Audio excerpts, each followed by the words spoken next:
दर्शकवृन्द दुर्गा प्रसाई आफै गाडी चलाएर अगाडि बढ्दै हुनुहुन्छ। निकै नै अप्रिय अवस्था देख्न सक्छौं हामी। यहाँ प्रहरीले अश्रु ग्यास चलाएको छ।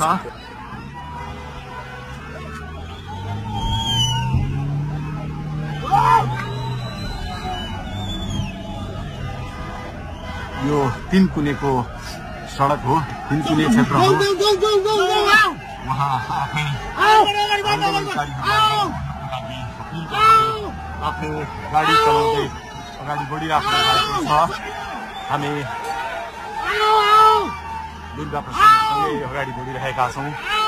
यहाँ निकै ठुलो मात्रामा युवाहरूको उपस्थिति देख्न सकिन्छ।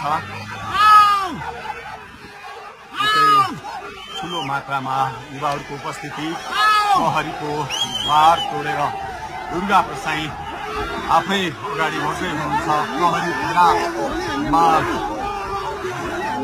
प्रहरीलाई गाडीले पेलेर दुर्गा प्रसाई अगाडि बढ्दै हुनुहुन्छ।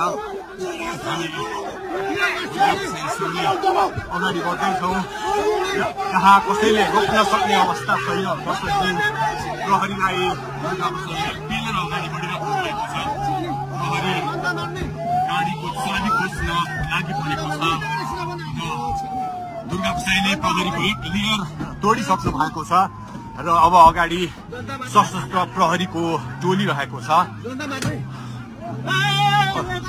उहाँ अगाडि बढिराख्नु भएको छ। यो गाडीमाथि प्रहरीले अन्धाधुन्दा लाठीचार्ज गरिरहेको छ।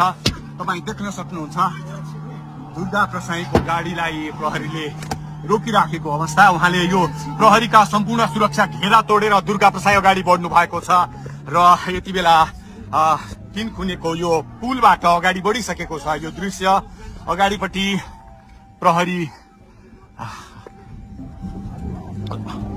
प्रहरीका यी घेरा तोडेर दुर्गा प्रसाई अगाडि बढिराख्नु भएको छ। हामी दृश्य देख्न सक्छौं।